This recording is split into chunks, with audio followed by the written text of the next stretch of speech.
mate. How are we? Good, thanks. How about yourself? Oh, yeah, not too bad at all. Is that little baby Geoff? This is baby Geoff, Uh, yes. oh, hello, fella. How's he doing? How old's he? Hey, Geoff. 8 months. 8 months. Oh, looks Yeah, like he's a my daddy's little boy. son. He sure is. He's Oh, pretty cool. that's obviously the next album cover. Just a picture of BJ, yeah. Yeah, yeah, yeah, yeah. Oh, mate.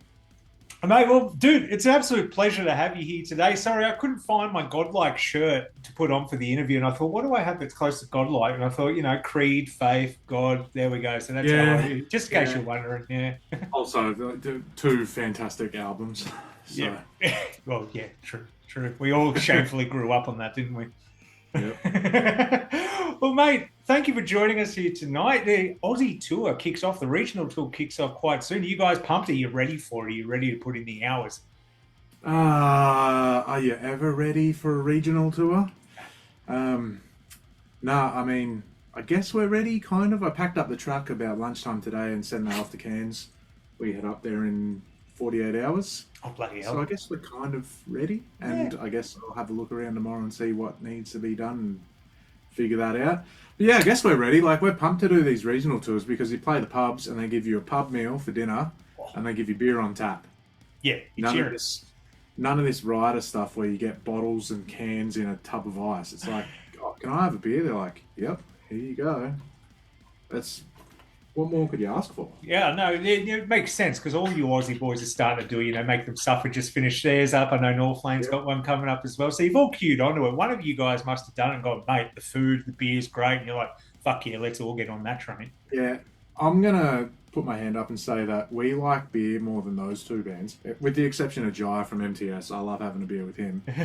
But we started doing these regional tours over 10 years ago, just Yeah. because we, just because we wanted to play pubs and drink beer. No, Yeah. I'm not even kidding. Like, that's why we started doing them.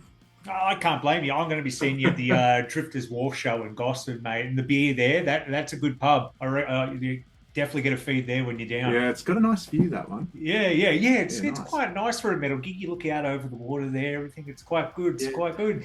doesn't really make a lot of sense, but I mean, I'm No. glad to go down there, and the meals are usually pretty decent. So Yeah, no, well, it's good. Have you guys? Well, I'm assuming, so the tour kicks off this week. I'd say the set list is pretty much for a lock at the moment. yeah, I mean, we haven't rehearsed because we just got back from China like a week ago. And before that, we got back from Asia. So Bloody hell. it's been a bit chaotic the last couple of months. We're like flying to Asia, going home, flying to Asia again. And we didn't feel, no, do not eat that. So we're like, we feel pretty refreshed. Like, we're good on the set. We haven't played regionally since before Godlike came out. So we didn't really have to make many changes to the set. Like, we want to play a lot of the new material for the fans that live kind of out of the center of everything.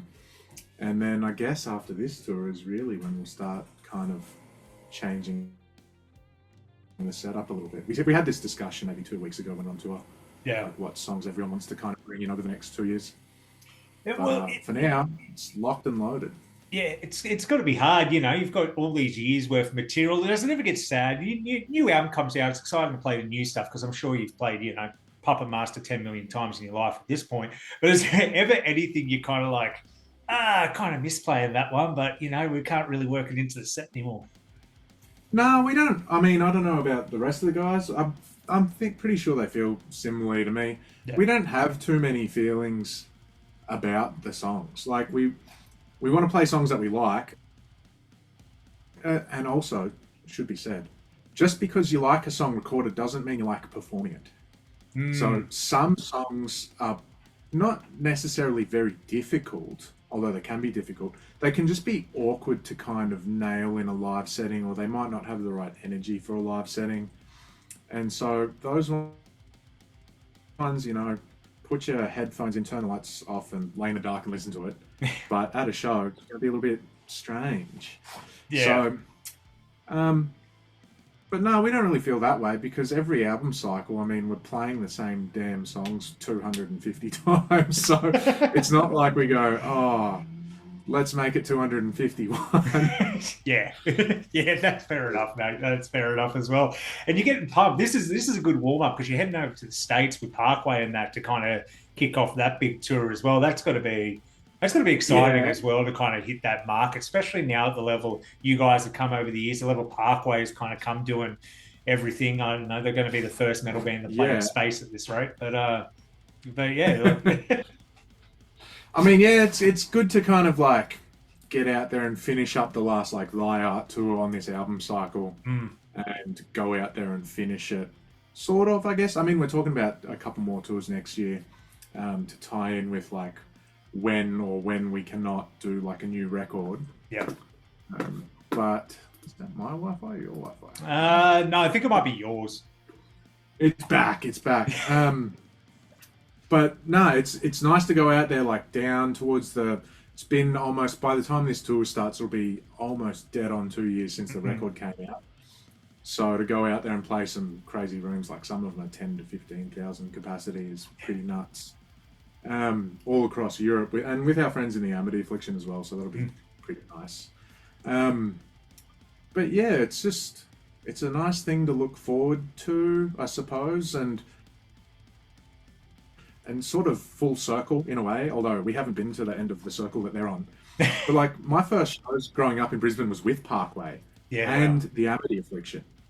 And I've played guitar for both of those bands over the years. Yeah. So it's kind of nuts for me to have all three of those bands on one tour in Europe playing to maybe 500,000 people across the tour is skitsy, because there was probably half a person, or at least half a brain in a person at a show back at the Lions Den in 2004. Yeah. So it's pretty nice. It's kind of nuts to see where you guys are now, because I've seen all you guys from back in the day. I remember seeing, like, at a PCYC, for example, there might have been 20 people in the crowd back in 2010 and 2011. To see where it's at now, and to see where the Australian metal scene's kind of blown up to now. I think when people look at core music, in a special deathcore, metalcore, I don't know, it seems to be just kind of, when it's made in Australia, it's made a bit different. And I think the whole world kind of thinks that too. Like, I don't know, you see, like, he's not around anymore. Nick Nocturnal would always go on about Thy Art, Parkway, Make Them Suffer. These bands are all just fucking killing it. What's Australia got in the water? And I think it's just because we're afraid of everything, because everything will kill us down here. But we're doing something right. You guys are doing something right at the end of the day. Yeah, Aussie's a skitsy, man. Yeah, that's it. It translates to the music. How's it like playing like an Aussie crowd? Because we can be a wild bunch, to going over there and playing like a European crowd or an American crowd. Did it take a few tour cycles to warm up? Because I know some of the European crowds can be, all right, first time here, impress me. Yeah, I mean, it's a learning curve for sure. Yeah. It's hard for me to relate to now because we've been going overseas for almost 15 years, but I remember those first couple years, you just get there and you're like, what the hell are these people doing? Like, why are they behaving like that? And we just went to Japan as well for the first time in 7 years. And that's another cultural shift. I mean, they've progressed a lot in the last 7 years, because the first time we went there, they'd be like, and then it was just dead silent in between songs. This time we went there stage diving, doing all kinds of crazy things. I think that's because of the influence of hardcore and like the fun element of music becoming popular in Japan. But, these things kind of move, and as you get used to them, you go, oh, well, that's a German crowd, and that's a UK crowd, and that's an American crowd, and even in America it's very different. And you just get used to that. And you also do kind of take a little bit of that on board and go, well, what can we do to play into that audience? What songs are they going to want to hear? The Europeans like a broad mix. Americans just like crazy, brutal, brain smashing kind of stuff. And Aussies, I don't know. The Aussies just kind of... Yeah, I can't work this out. If they want to copy the UK or America every day, and so they just flip-flop between what is trendy and what isn't. Yeah, we do that a little bit. We've been around long enough to know. Yeah, that's it. You're talking about the end of this album cycle. Have you started looking towards the future of new music? I'm sure you've thrown some riffs around or anything, but have you got anything put together that you're like, oh, this will probably make it to the recording sessions of the next record? No, we haven't. Like, normally we start thinking about the end result before even starting the making of it. Can you stop, Geoff? So, like, we're starting to think about when would we want to tour, what tours would we want to do, and then work backwards from that. And then it's like, well, the album has to be released by here, which means it has to be finished recording by here to get mixed. And then it means that we need to start writing then. And more or less that means that probably today I should start writing, but I haven't yet. So. But yeah, we started talking about it, and more just like broad strokes kind of things. Sean and Jesse and I will just kind of send each other messages, or like Sean was staying up at my place the last few days having a couple of beers. It's like, what if we do like techno with blast beats? And when we sit around at the pub and we're like, that could be crazy. And then the next day we're like, that's a terrible idea. You know, so it's just a lot of things like that. And sooner or later you come up with a few different ideas where you go, this could be crazy. Let's give it a shot. And then start trying to meld it into the sound. Yeah, that's the hard part too. Get for the idea in your head to pen and paper. That's the hardest part sometimes. It is tricky. Like, imagine trying to draw a thing that you've never seen before, and someone's just going, draw it like this, and you go, well, what does it look like? And you're like, I can only describe it to you, but you got to draw it, and you're trying to draw it. You're like, that's wrong. More like this, and you're like, well, I don't. That's what it's like making a song. Like, we don't know what the end result is. And we've done art songs before, so we know how to do those. Yeah. But when incorporating new stuff, the last record, I think there's 10 songs, and we recorded 14 of them. And we probably wrote 30 to 40 songs or parts of songs. Because we're... Geoff, no. Get that out of your mouth. He's trying to... No, you're right. Get it. Maybe... likes getting electrocuted. So, like, because we're just trying all these different things, and we try and put some stuff in. We go, oh, that didn't really work how we imagined it would. And but you sneak the little bits in there, and there's a lot more programming on Godlike, for instance, than on previous records, like samples and electronic elements. So that's like incorporating our love of electronic music without saying that it's an electro group with breakdowns, Yeah, well, it works at the end of the day. That's what I liked about the album as well, because it's adding new kind of fun things into it, which tends to be some other bands are doing too. But I like where it went. It just leads me to question, when are you guys doing the big power ballad that everyone does eventually in their career? Power ballad? Yeah, mate. Nah. Yeah, come on. We'll probably never do clean singing, and probably never do some weird ballad situation about... whatever. I mean, on Godlike, there's the track Bermuda, which is sort of like... I mean, it's a sad song. It's not like a big I love you song. Yeah, no. Yeah, I think that's probably about as close as we get to it. We do think about those things in terms of... And this is something where the live domains affected the creative output on the albums. Years ago, like, we did this big tour with Parkway, and they'd started writing more diverse songs. And they brought the set really way down in the middle. I forget what song it was on that album cycle, but it was like more of a softer one. And some people are like, oh, that's lame. What are they doing that for? I go, you can't just be at here all the time. And even if you don't like this, they have to come down in order to accelerate again. And seeing how that worked in a live domain really kind of made us think about how we structured our live set, but also the records, and particularly with vinyl, which is very popular now. Yes. Where you got 5 tracks aside, usually. We try to think of track 5 as an album closer, track 10, which is the album closer digitally or on CD, and then track 1 and 6 is like album openers. Because when you turn that disc over, you get up off the couch, maybe you go and grab yourself a drink, you're starting again. Yeah. And it would not be, for me, it would not be as enjoyable if it just went crazy off the rip, where I put my record on, I didn't even get a chance to sit back down again. It does do that, and you've pointed it out really well, because I've got a couple of those old,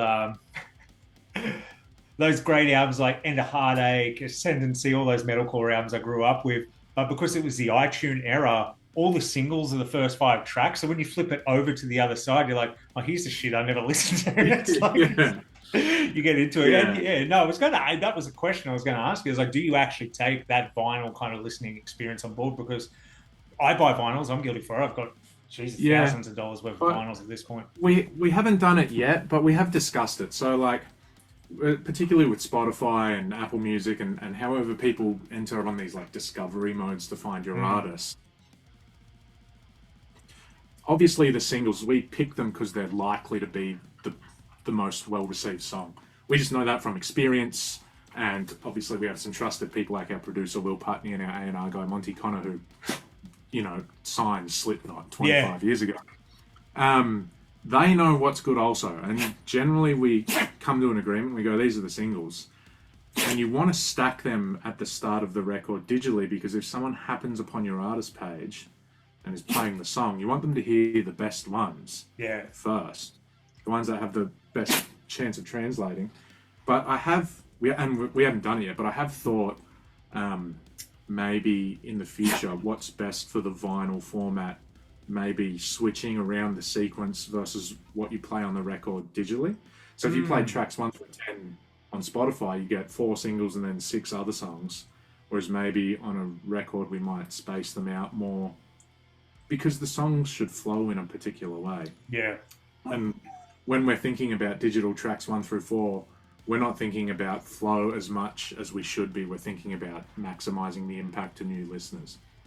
And that's what it is, because if you look at it at the end of the day, it's a movie. So the singles are the movie trailer, so you really do need those up front. But when you're listening, like you said, the ups and downs, if you're bang, bang, bang up here the whole time, it's like an action movie with no scenes in between. Yeah, it's cool, but it gets old fast. So you really do need to kind of curate it like that. It would be weird, but we haven't crossed that road yet. But it is something that Will Putney and I were discussing over the last few years. Like, there's no rule that says we can't change the order of the tracks. No. We're the boss, so we can do whatever we want. Hey, if you start doing it, people might catch on. Be the first to do it. Like, don't let someone else take the idea and then go, "Oh, aren't they brilliant for thinking of it?" So yeah. We shall see. Yeah, keep that. But I got a question from the guys in Discord actually, because I told them that I was interviewing you today, and they had a question. We kind of touched on it a bit before, but they said from day dot to now, very experienced band. What's life traveling overseas? Like you said, you've done all these tours, you've gone over. Has it gotten any easier? Is there any tips and tricks you wish you told yourself 10 years ago not to do or what to do when traveling? Or is it just kind of like you're a bit like me and you just grab a beer and go? If you travel light, you can go further and faster, and that's my kind of approach to everything. Yeah. I've just changed my backpack. So I've had one North Face backpack that probably cost me $60 or $70 12 years ago. And it's been on every tour with me, and only now it's finally started dying, and that's all I take. And I've done a 10-month tour with one backpack. Jesus. So that's advice number one for touring the world. I mean, at this point, I must be up somewhere around 3,000 flights, I'm guessing. So it's like living on an aeroplane a lot.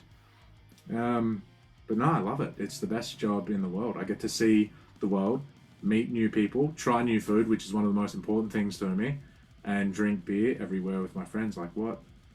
Hard life you've got there, Marsh. Real hard life. I really feel for you. It's tough.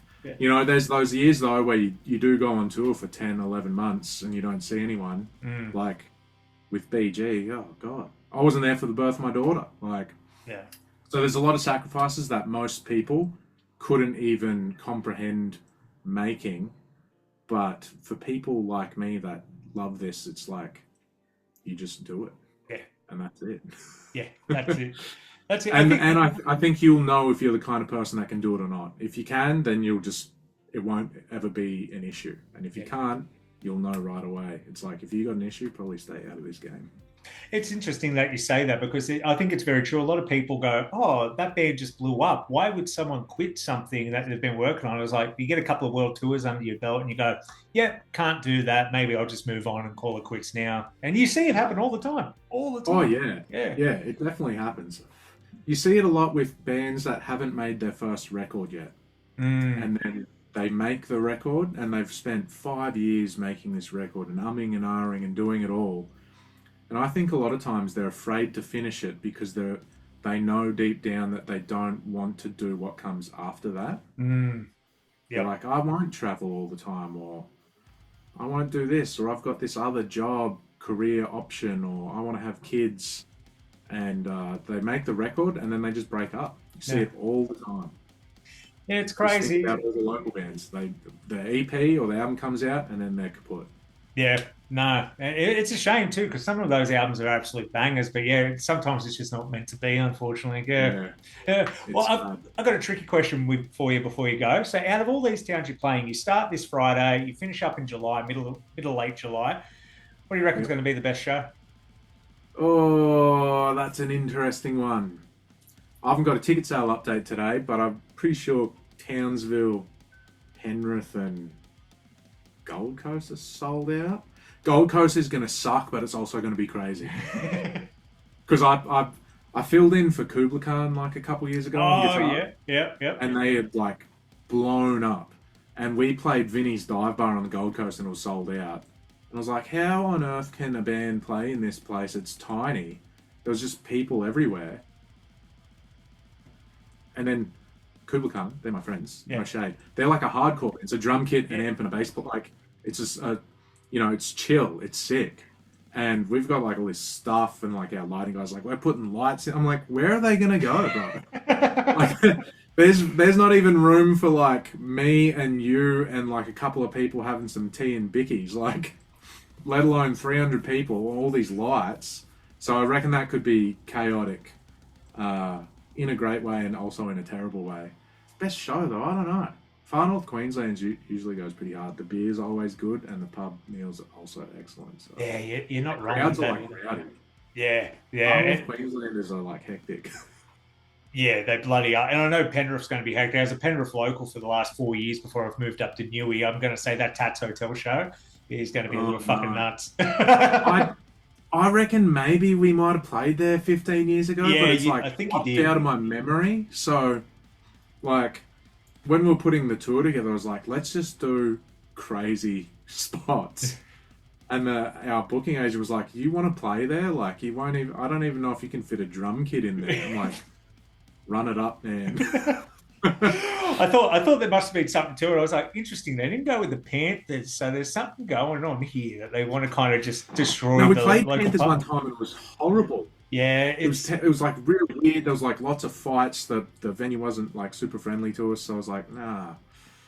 that hasn't changed either. I was there for Amity a couple of years ago, and the security could not have been worse for that show. So you probably dodged a bullet on that one, to be honest with you. No. Yeah, they don't want it. I don't like those gigs where like they're not used to having gigs, and so when gig-like things happen, they're really bad to everybody. The fans, the crew, the bands. I don't Yeah. tolerate it. Yeah, nah, it's dog shit. But mate, I can't wait for the shows. Like I said, I'll catch you at Drifters Wharf. I'm looking forward to it. I think this will be show number 6 or 7 for me. So I'm getting around in the years, nearly up to double Bang. digits. So let's give it a crack. But mate, is there anything you want to say to the fans before I let you go? Nah. Nah, cool. Yeah, fuck them. We get free beer, so come and ask us for beer.